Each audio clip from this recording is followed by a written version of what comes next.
Nayia Pierrakos, thanks for joining me today. It's my pleasure, Larry. Thank you for having me. Absolutely. So today I want to talk about you as an entrepreneur. Have done very well in real estate with renovating homes, selling homes. You mentor and coach people as well. You've spoken to audiences. But first, I want to start off with your background. How did you get into entrepreneurship? You come from an entrepreneurial family. What was the spark, the drive in you that helped you get started? Okay, great question. I had graduated college. I went to Virginia Tech, and I was working for an IT consulting company. Being 23 years old and the youngest business development IT manager in the company, Wow. I got laid off. Uh, Uh, 6 months of working at the company, I got laid off. The owners brought in another account manager who had a book of accounts. So when that happened, I got devastated. Uh, we always think that it happens to us and what could I have done right, right? We go mhm. into those stories. And thank God for my mom at the time.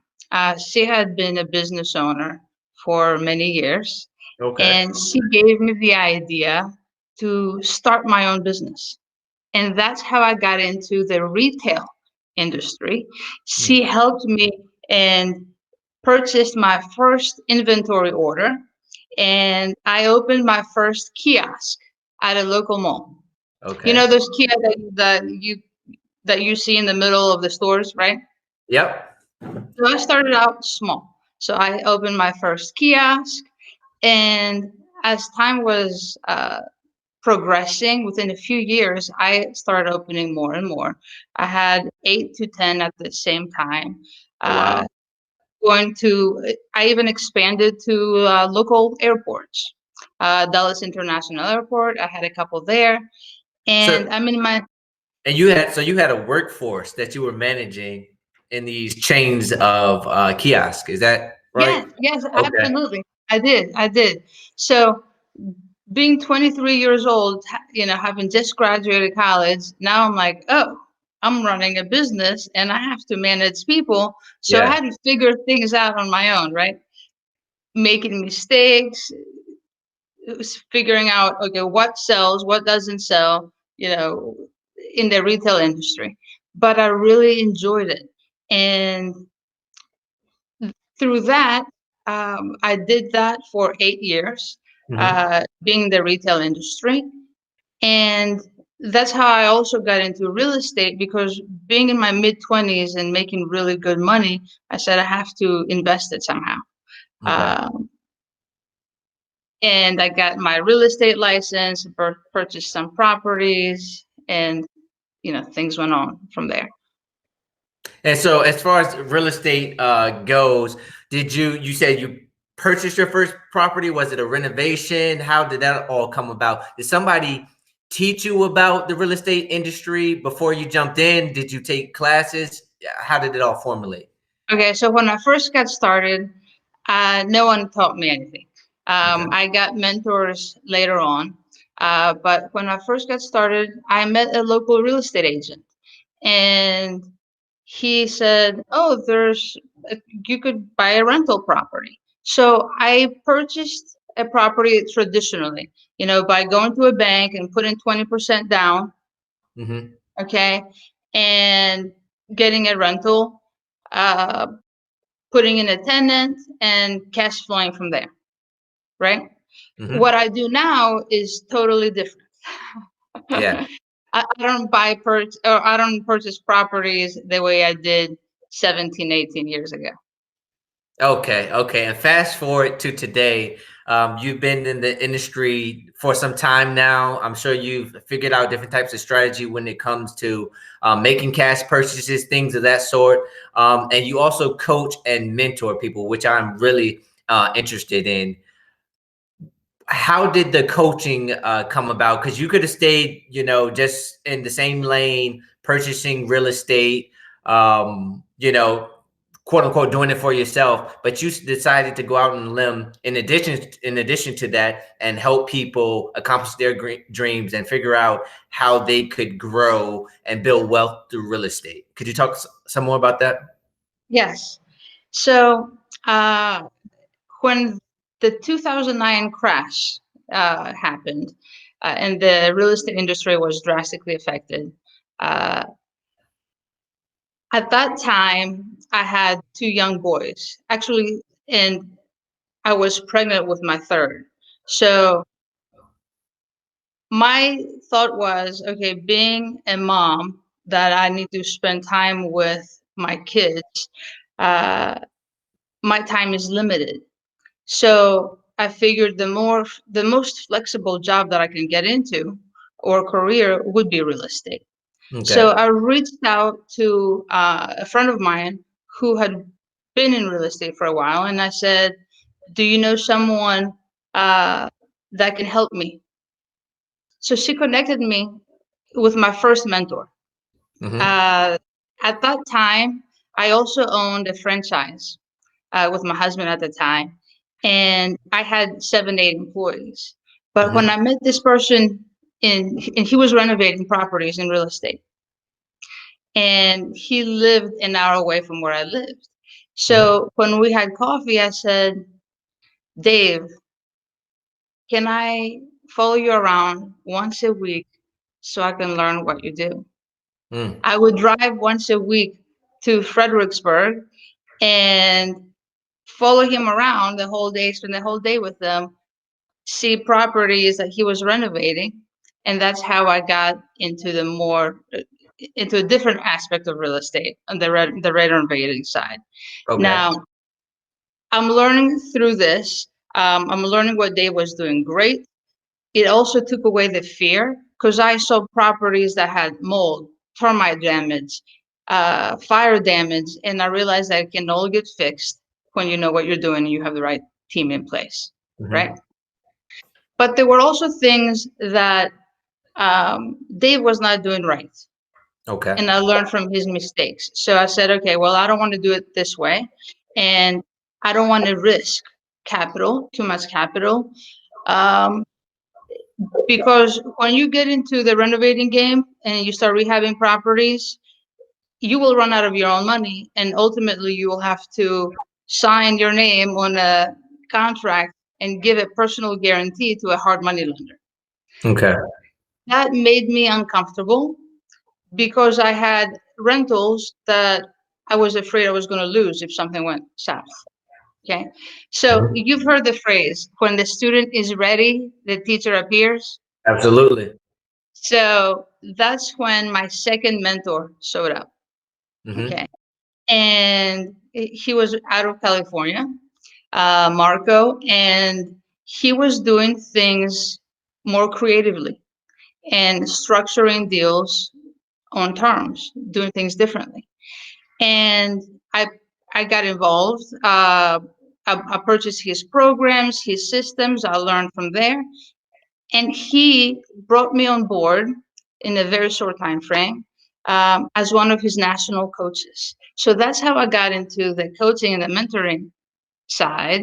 Mm-hmm. And I would travel across the country every 2 months and be on stage with him in front of 300 to 500 people, investors.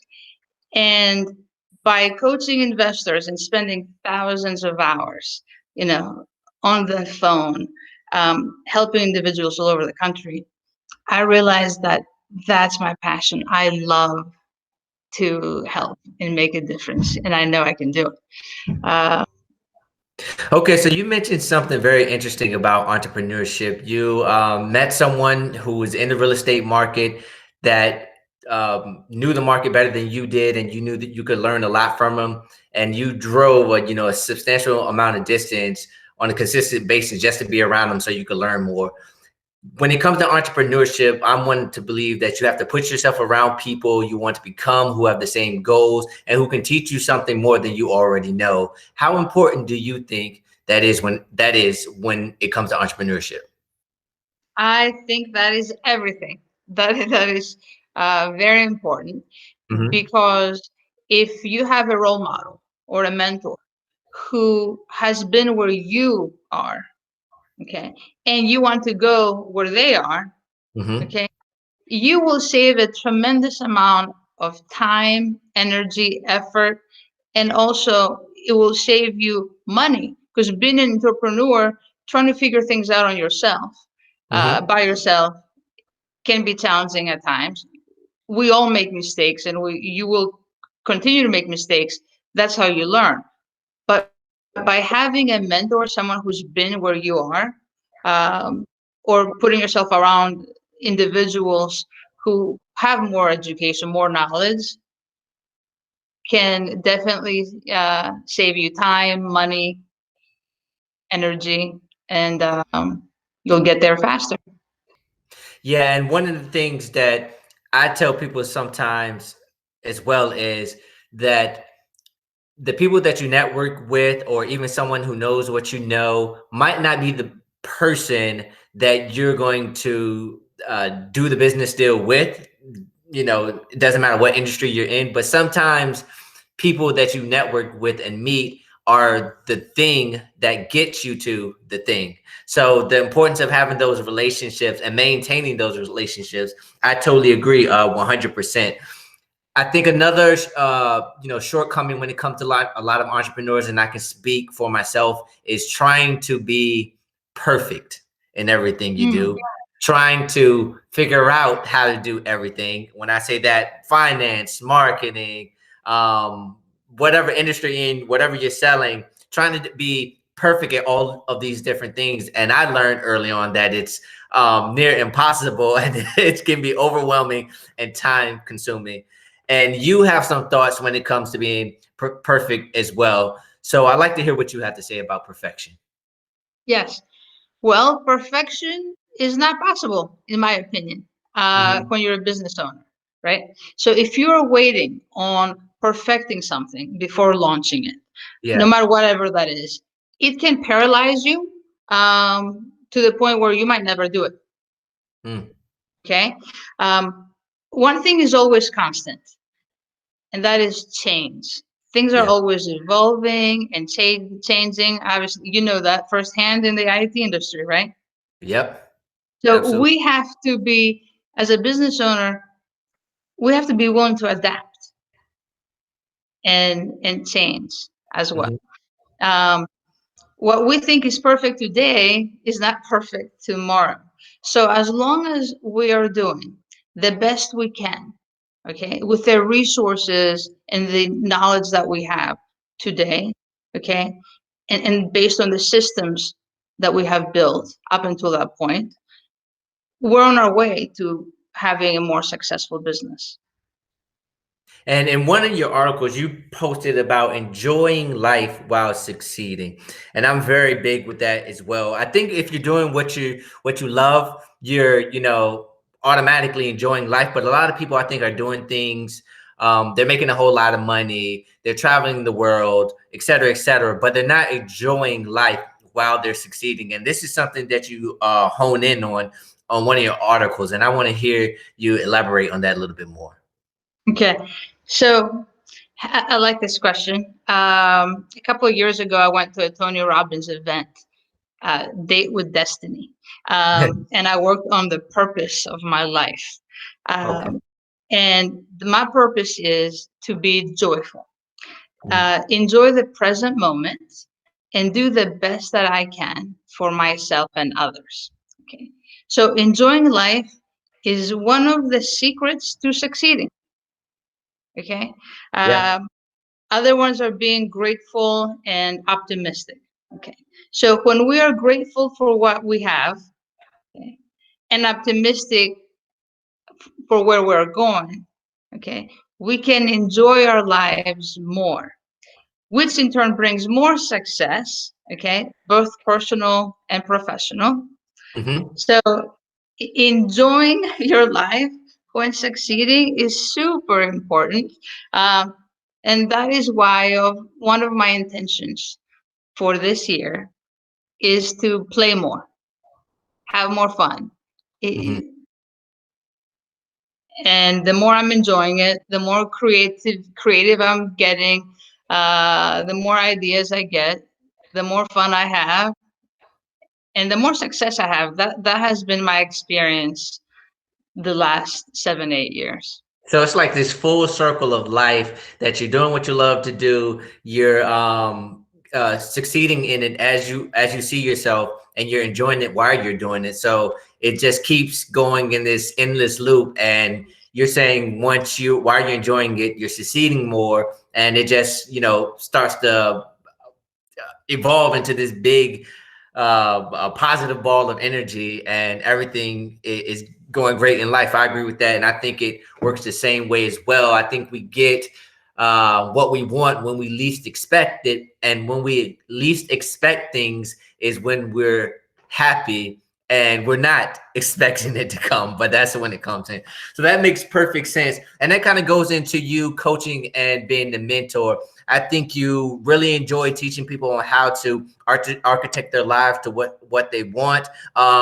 And a quote I like to read that someone said about you is that you have a passion and vision to help people transform and empower their lives through real estate.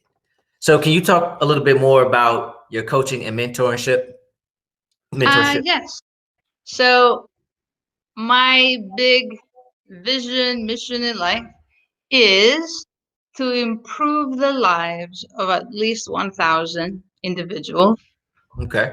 by helping to make them millionaires. Okay. Awesome. So I have the right systems in place that I can help them do that. Because I have copied my business models, everything that has worked for me. Mm-hmm. And I in turn want to share that with individuals that we're aligned with. Okay, that's key. And we have similar goals and intentions. And that's where I created my family, or my tribe of grateful family partners. That's what I call it. So So when you've talked to a lot of people, what would you say their number one setback is when it comes to architecting their lives the way they want it? that is a great question, because from my experience, from thousands of hours of coaching calls with clients all over the country, Mm-hmm. 80% of the time uh, that I spent with them was more on personal development, on the personal growth piece, than on the real estate piece. The real estate piece was only 20%. Okay. Uh, so helping individuals overcome themselves, that's the hardest thing. Okay. Okay. Uh, Discipline doesn't come easy. Okay. Mm-hmm. And based on our experiences, from the point of being kids, we have limitations. We're the only ones that limit ourselves. Mm-hmm. So helping them overcome themselves, where they don't have victim mindsets, get rid of the stories. So helping them with the language, okay, it will Okay. empower them and give them more confidence, so they can see themselves be those leaders that they need to be those business owners where they can bring value and service to other individuals. Because if you don't see yourself as the person that you need to be, you will never be able to get the results you want. Even if you spend $1 million to get the best coach out there, Mm-hmm. okay, experience is something you cannot buy. You have to build on it yourself. You have to get your own experience. So would you say that it's better for someone to spend money and time on personal development or the actual business objective that they're trying to achieve? I think they should do that simultaneously. Okay. And it's something, and when you look at any business or any successful business owner out there, or Mm-hmm. entrepreneur, or leader, whether they're a teacher in a university or any kind of organization, the reason why they're there is because they have the confidence, they have had the experience, okay, to get them to that point, Hmm. right? So all those individuals have done a lot of self work, a lot of personal development, personal growth. Okay. They would not be where they are if they didn't see themselves that way. Yeah, I agree.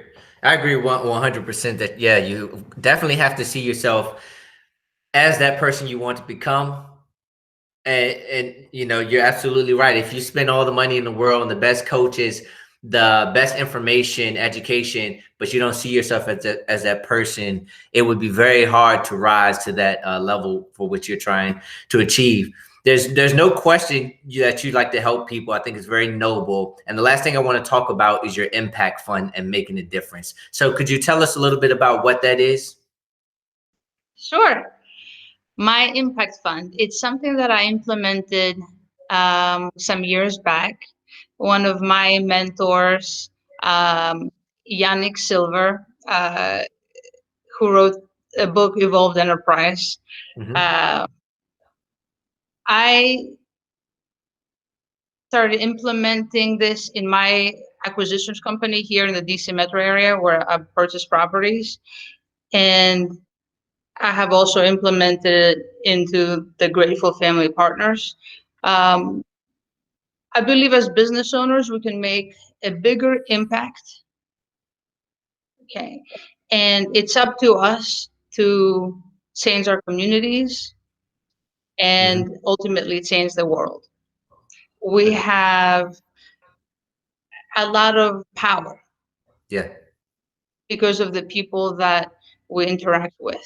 So, being in real estate, um, with the numbers that I'm dealing with, okay, when I purchase property is 500,000, 600, 700,000 here in the DC metro area, I have implemented that a percentage of every property I sell goes to an impact fund, which in turn will be used to give local scholarships. I have given scholarships to high school students, um, to local nonprofits, whether it's a homeless nonprofit helping homeless individuals, or an organization, even in Haiti. I went to Haiti 3 years ago and I helped build a village there with a group Nice. of other entrepreneurs. Oh, that's awesome. That's great. And I agree. We all do have a responsibility, even if you're not an entrepreneur in some way, shape, or form. If we can give back to our communities, I think it helps us thrive as, let's even just say, as a planet, a lot better. Nayia, I appreciate you taking the time today. Everything that you provided was very insightful, and definitely look forward to having you again.